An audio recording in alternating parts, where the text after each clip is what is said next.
Welcome back. It's the wonderful Olivia Newton-John's birthday tomorrow, and we wish her all the very best. But this early in the story, it'd be rude to reveal her age. So let's just say she looks and acts about 30 years younger than she really is. Olivia is Australia's most successful solo singer ever, with a career built on a paradoxical mix of Girl Next Door and Sex Siren. Remember Grease and those skin-tight black pants. Or the video of her hit song, Physical, that made many a young man go weak at the knees. But there's much more to Olivia, including her share of heartache and tragedy. How are you? Hello. How are you feeling? A hospital room at the Olivia Newton-John Cancer and Wellness Centre in Melbourne. It's not going to be an easy one to beat. Catherine has leukemia, but today a little hope has come to visit. And they're doing some wonderful things here. I was talking to all the scientists yesterday about all the new breakthroughs they're coming with clinical trials and with immunotherapy and everything, and I'm sure they'll give you the best that they have. If Catherine has any chance of beating her cancer, Olivia has helped make that chance possible. I have you in my prayers, as everybody. Okay, thanks, Olivia. Yeah. Thank you. This is not an Olivia Newton-John the rest of us ever get to see. Just going and visiting people like that. You're so beautiful with them and they're going through this awful time in their lives. Is it difficult for you to do that? Afterwards, yeah. You really do share it with them? I've been there, so I understand the fear. She does the rounds at this world-class medical facility she helped create, not as a duty, but as living proof cancer can be beaten. Are they taking good care of you? Yeah, no, they're amazing here. All the staff are so good. Yeah. If you're going to be sick, this is a place to be. They are good. They are good. I'm not going to lie. It's a state-of-the-art centre with this wonderful research centre within the hospital. And here, they're not only treating cancer, Olivia's scientific research team hope to beat it once and for all. I'm interested in the cure, seeing an end to cancer, and I believe we're on our way. This is up with the balance in my life, you see. Yeah. I have the world of performing and all that stuff, and then I have this. At 67, Olivia is high on life. And nowhere is that more tangible than here at the Gaia Health Retreat she co-owns, nestled in the hills above Byron Bay. It's so beautiful. Isn't it gorgeous? Look at that view. Oh, I know, it's just stunning. I don't know how you don't live here permanently. Me either. It's here at Gaia I get to know a star I grew up with.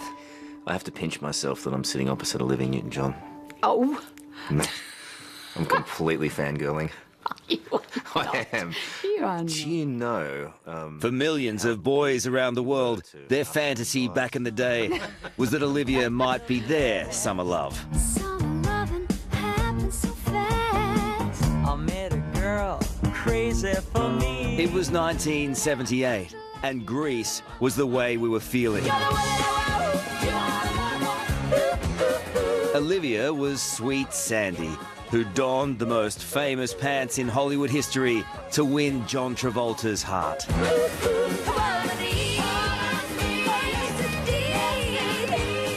Do you want to talk about the black pants? To you? The black pants. Oh, actually, those pants changed my life. See? I think it's rated as the third most iconic movie outfit of all time. Really? Yeah. Yeah, it's amazing. See how I'm across these stats? Yeah. On the black pants? I'm planning on, my dream is to auction them off for my hospital one day. Yeah. Yeah. Well, you'll get a lot of money, I think. Hopefully, yeah. Did you feel sexy? When all the crew turned around and I went, oh, okay, what have I been doing wrong? Do you remember what John said when he saw you for the first time? I don't remember what he said. I remember he was quite happy. Tell me more. It's good to see her so relaxed. Tell me more, tell me more. How much tennis do you play? and so happy to work me around the tennis court. My way! Oh, she's got me against the ropes. She is so not 67. What am I supposed to do with that?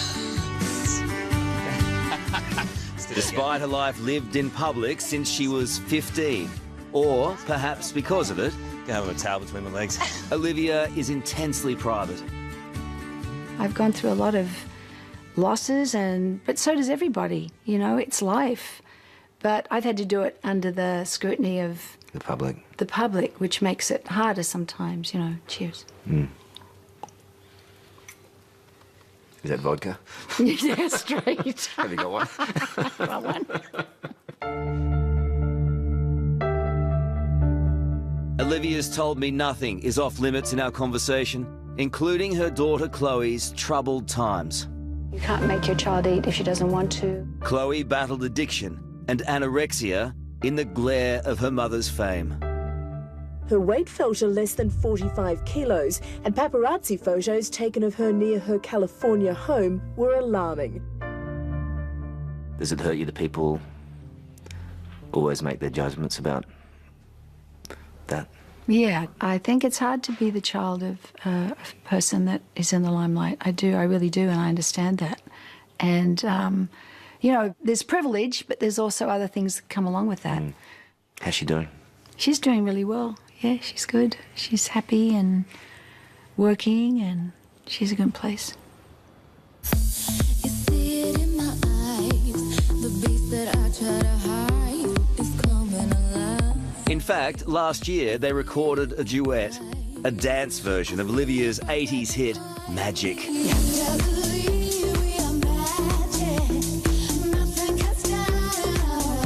It went to #1 on Billboard's dance charts, the only mother-daughter duet to ever do so. And more than that, it showed the world that Chloe was back on track. Dancing in the dark, and I don't wanna stop. Ooh, the rhythm excites me. Olivia, you've done enough in your life not to have to answer questions from people like me that are uncomfortable. But I did want to raise Patrick with you.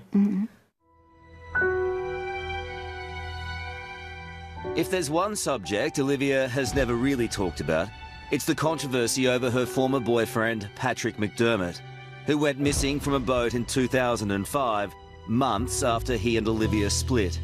53 days missing, a new claim to muddy the waters of this Californian mystery.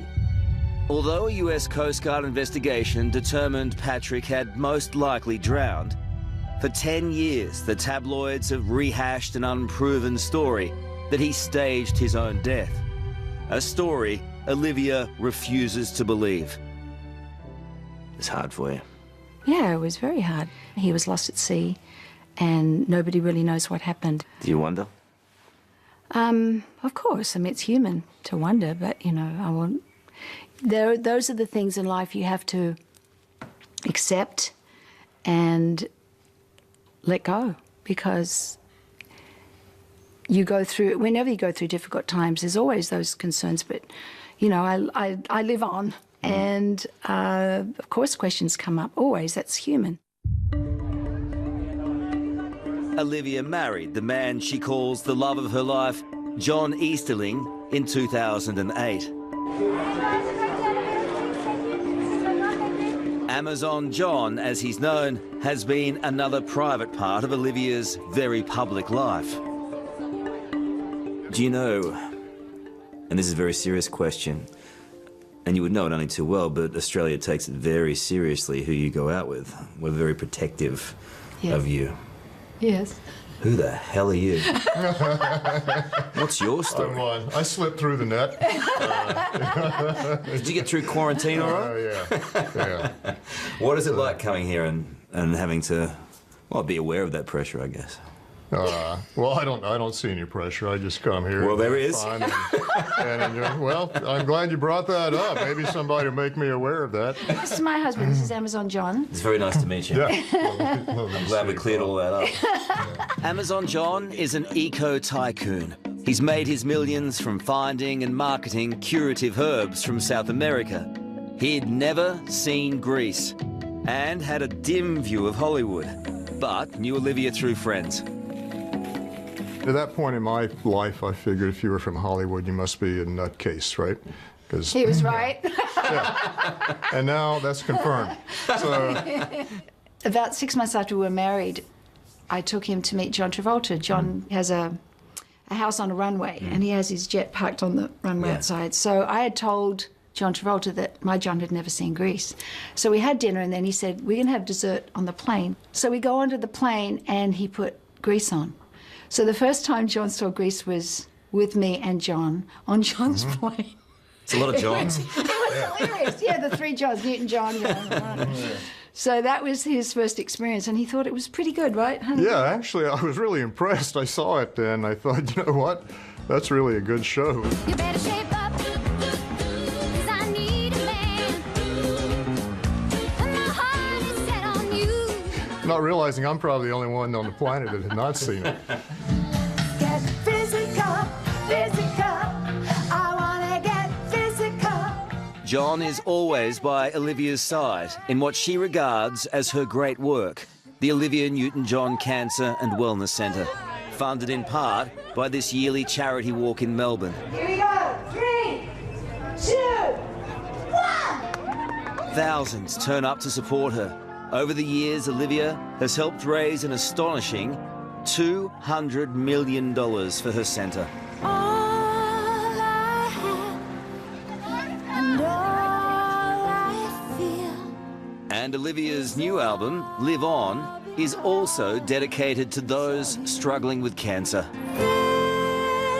Thank you for life.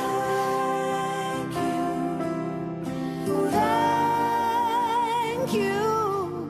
Imagine if Olivia Newton-John can one day help cure cancer. Ooh, that's my dream. I believe it. I think our beliefs create our reality. So you have to believe it.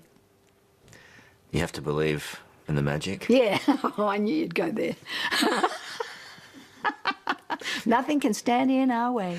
Have to believe We are magic. Nothing can stand in our way. You have to believe we are magic. Olivia Newton-John just sang for me. What a way to end the story. Thank you, Carl. Beautiful. Thank you.